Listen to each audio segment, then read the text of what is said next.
E nas livrarias da editora da UFPR, você também encontra o livro Mulheres, Homens, Olhares e Cenas, recém-lançado. Para dar mais detalhes sobre a obra, vamos conversar com uma das organizadoras, Amélia Sigel Correa.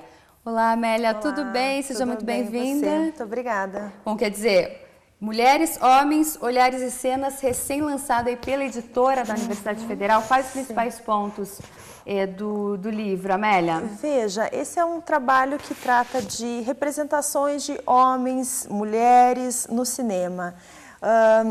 É um trabalho que tem um período bem amplo de análise. Nós tratamos desde filmes dos anos 70, anos 60, até filmes recentes, né? Com enfoques diferentes. Existem análises sobre filmes de ficção científica, existem análises, um capítulo, uma parte dedicada aos filmes do cinema brasileiro, uma outra parte que pensa a relação entre diretoras e escritoras e como isso pode ser traduzido num tipo de representação diferente do papel das mulheres nos filmes e na sociedade, né? A gente está partindo de uma ideia de que o cinema é um espaço privilegiado de construção das subjetividades no mundo atual. Então, é um pouco pensando nessas relações aí que a gente construiu esse repertório. Quer dizer, o livro traz análises de questões de gênero no cinema? Exatamente, questões de gênero, né? Falando de uma forma mais simples, seriam como que aparecem questões como feminilidade, masculinidade, o feminino, né? Casamento, maternidade, como é que essas questões são representadas nos filmes, né? E também, alguns dos capítulos também vão tentar entender como é que essas produções são recebidas pelo público, né? Hoje em dia, os estudos culturais já colocam para a gente que a gente não pode tomar a recepção como algo homogêneo, né? As pessoas vão entender aqueles filmes, aquelas representações de formas diferentes, né? Então também existe um pouco de análise de recepção, que são pontos bem interessantes do livro. E como o livro traz diversos períodos aí da nossa história, essas representações também mudaram. De fato, ao longo desse tempo.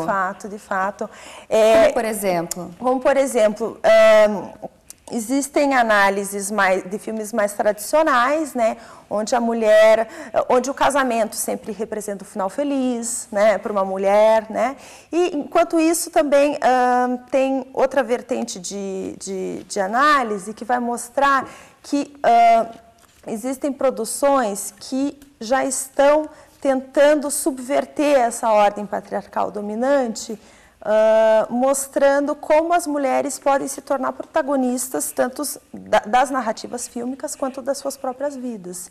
Então, já existe forma de o cinema estar propondo uma nova configuração social mesmo, né? Novas relações de gênero, talvez mais igualitárias, menos discrepantes, menos opressoras. Enfim,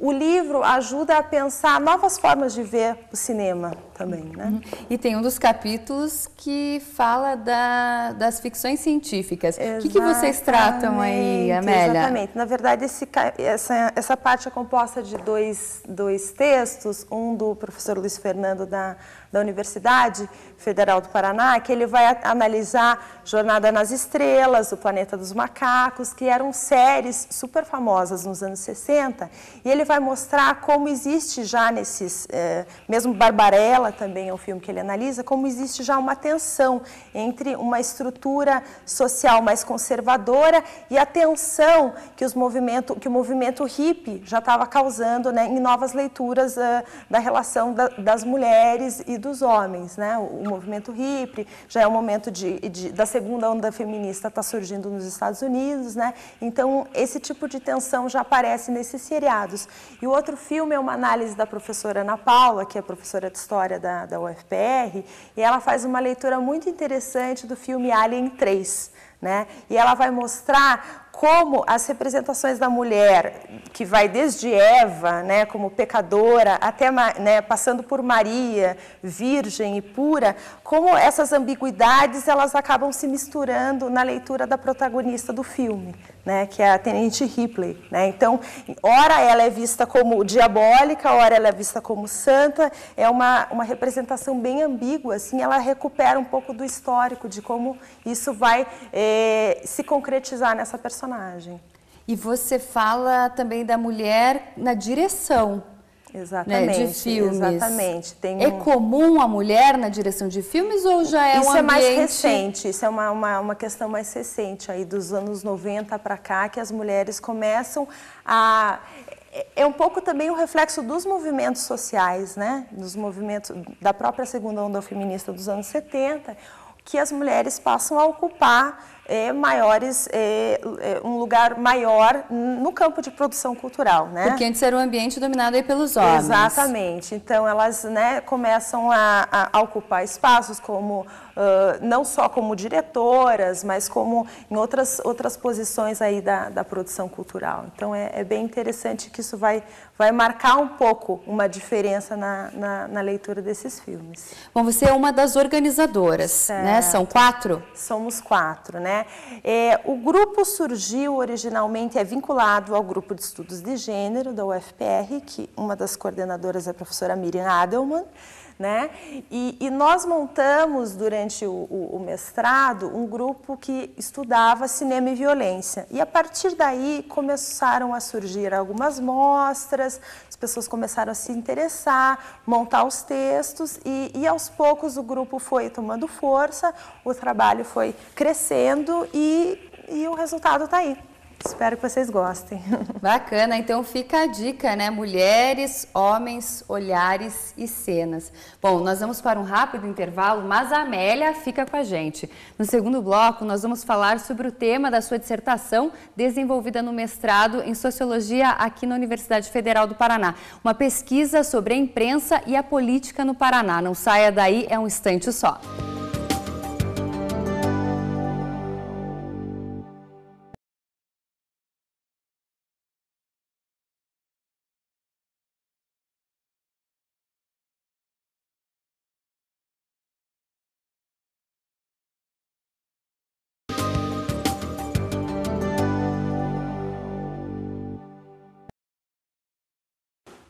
O Em Tese está de volta e vamos continuar a conversa com a Amélia Sigel Correa, mestre em Sociologia pela UFPR. Bom, Amélia, na sua dissertação você tratou da imprensa e da política em um determinado período da história do Paraná. Conta um pouco pra gente. Exatamente, Thaís. Um período, aliás, muito importante da história, que é a virada da monarquia para a república. Lá no final do século XIX. No final do século XIX, em 1889, né, a proclamação da república.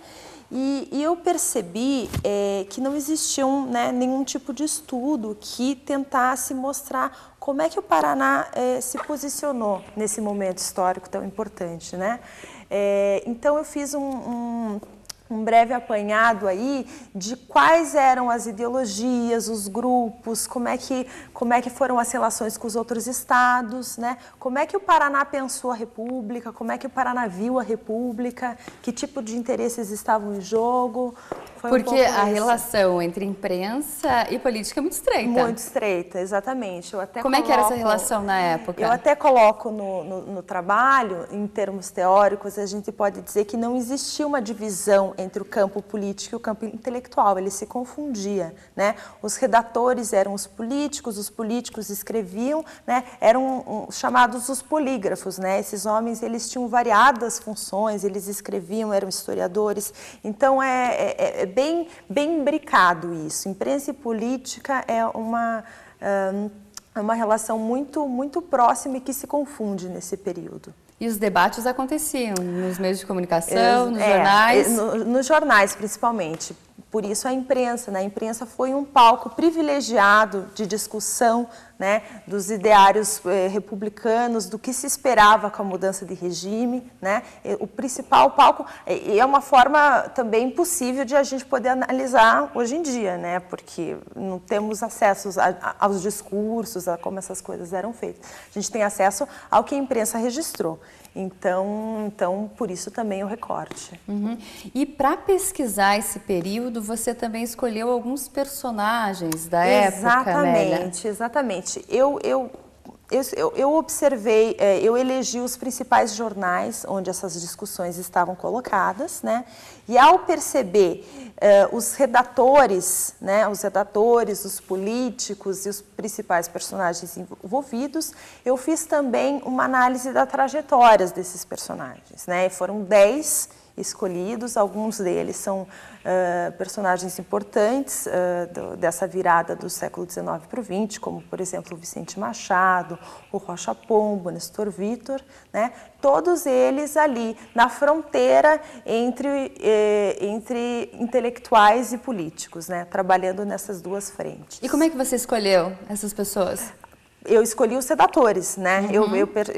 Eu busquei... Que tinha essa dupla função, no caso. Eu busquei os personagens que escreviam sobre política. Uhum. Esse foi o recorte, né? Eles teriam que necessariamente ter textos. Eu analiso, então, os textos e as trajetórias. Eu tento mostrar a relação, né, entre posição social e produção simbólica, né? Tento fazer um pouco esse tipo de relação. Então, vamos mostrar alguns jornais da época para você nos explicar, então. Com certeza. Né?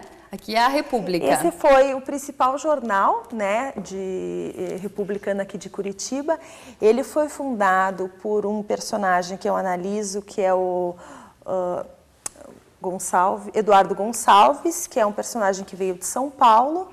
E para cá ele tem uma origem social meio obscura, a gente não sabe muito bem como é que ele vem parar aqui. E esse foi um dos principais palcos dos debates republicanos aqui em Curitiba. A gente pode encontrar nesse jornal A República, que também foi dirigido pelo Vicente Machado. Esse é o 7 de março, esse é um jornal muito interessante. Ele foi dirigido e era escrito pelo Justiniano de Mello e Silva, Justiniano de Mello e Silva, que, se não me engano, foi o tataravô do Requião, né, do nosso antigo governador. E ele é um personagem que ele vem de Sergipe e ele era um personagem bem radical na cena local. Ele tinha posturas mais revolucionárias, ele não era tão conservador como era o grupo dominante. É um personagem muito interessante de ser estudado. E eram duas linhas principais, então? Na verdade, assim, existiam dois grupos que pensavam mais ou menos a mesma coisa, né? Eles, na verdade, eles se enfrentavam nos jornais, mas as questões não eram ideológicas. A postura deles era muito semelhante. O que eles buscavam, o que eles queriam com a República era muito parecido. Teoricamente eram grupos distintos, mas em termos de pensamento era a mesma coisa. Os que eram diferentes eram o Justiniano e o Rocha Pombo, que eram mais anarquistas e socialistas. Esses sim tinham um discurso contra-hegemônico, né? Então, e logo tinham muito menos espaço e muito menos lugar para defender as suas ideias. E quais eram as principais discussões que aconteciam nessa época, nesses periódicos? Olha, a gente consegue perceber muita discussão de briga local, né? Ah, fulano de tal estava lá. Isso acontece muito. E também eles buscavam mais autonomia, né? O federalismo era o que eles buscavam, né? Esses grupos queriam mais liberdade para gerenciar os seus negócios, né? Aqui no Paraná, os principais interesses econômicos que moviam isso eram os interesses vinculados à erva mate, né, que foi a responsável pela modernização de Curitiba, etc. Então, os grupos buscavam maior autonomia para gerir os seus negócios. Aqui é uma foto do Rocha Pombo, mas aí já no final da vida dele, que foi um personagem, foi um anarquista, né? É interessante observar que o Rocha Pombo e o Justiniano de Melo e Souza, que foram os que, como eu disse, tiveram um discurso mais subversivo, os dois eram monarquistas, né? Então, antes da proclamação, eles eram monarquistas e depois eles se colocam como socialistas e anarquistas. Aqui é uma foto do Vicente Machado da Silva Lima, que foi o principal personagem político aí dessa virada da monarquia para a república, né? E a principal liderança, né? Ele foi bacharel pela Faculdade de Direito de São Paulo, então eles tinham um bom trânsito, né? Com as elites paulistas, com as elites... O que facilitava. O que facilitava bastante, com certeza. E o tema da dissertação te deu o gancho para a tese de doutorado, Amélia, que você Thaís. realiza no momento. Eu estou fazendo agora, estou escrevendo, estou na fase final de redação, buscando as imagens dessas pessoas envolvidas. Aqui a gente falou só de alguns, né? Existiram vários outros. Eu percebi que muitas desses retratos que foram feitos a óleo foram executados pelo pintor norueguês Alfredo Andersen, que chegou aqui no Paraná no final do século XIX, e aí me despertou o interesse, né? Eu falei, aí tem coisa, né? Eu lembrava de um trabalho do professor Sérgio Miceli sobre, né, o Portinari retratando as elites paulistas e tal, e aí eu comecei a perceber que o Andersen é um personagem muito interessante para estudar um pouco da relação entre arte, cultura e política no Paraná. Bom, enquanto a gente fala da história desse pintor, a gente vai mostrando algumas imagens. Certo, né? certo. E você chama ele do pai da pintura paranaense? Não sou eu.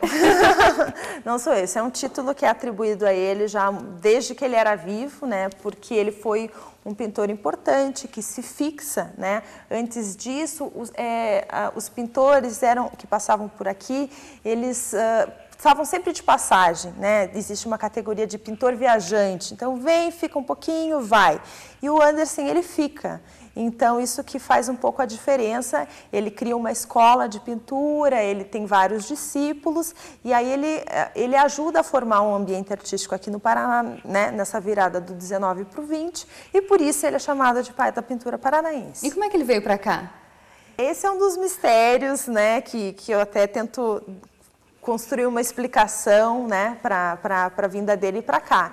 Ele era um filho de marinheiro e fazia algumas viagens, gostava muito de viajar, de pintar, de conhecer outros lugares, e em algum momento ele acaba parando aqui.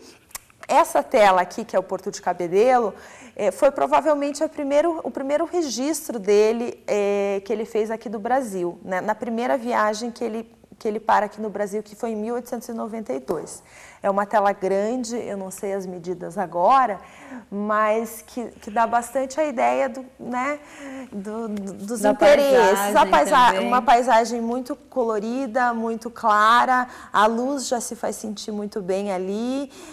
A gente não consegue ver, mas muita atenção aos costumes. Ele estava muito interessado pelas pessoas simples, o que elas estavam fazendo. Isso despertou muito o interesse dele. Isso vai continuar acontecendo quando ele vem para o Paraná. Essa preocupação aqui, né, limpando sardinha é o nome dessa tela, e aqui a gente vê uma cena simples, uma cena prosaica de umas crianças, né, brincando ali com o peixe, uma cena do litoral do Paraná aqui. Ele gostava muito desses temas populares, dessa simplicidade, e ficou muito marcado também pela luz, a luz que ele vê aqui no Brasil. E para conhecer um pouco melhor a história desse artista, inclusive é uma foto dele agora, né? Essa é uma foto Você foi para a Noruega. Eu fui para essa foto eu encontrei na Noruega. Essa foto a gente não tinha conhecimento aqui no Brasil. O Andersen mandava fotos, ele mandava retratos, mandava pinturas, ele fica, né, ele se afasta da família, né, fica distante a partir dos 30 anos até ele morrer aos 75, faz só uma viagem para a Noruega.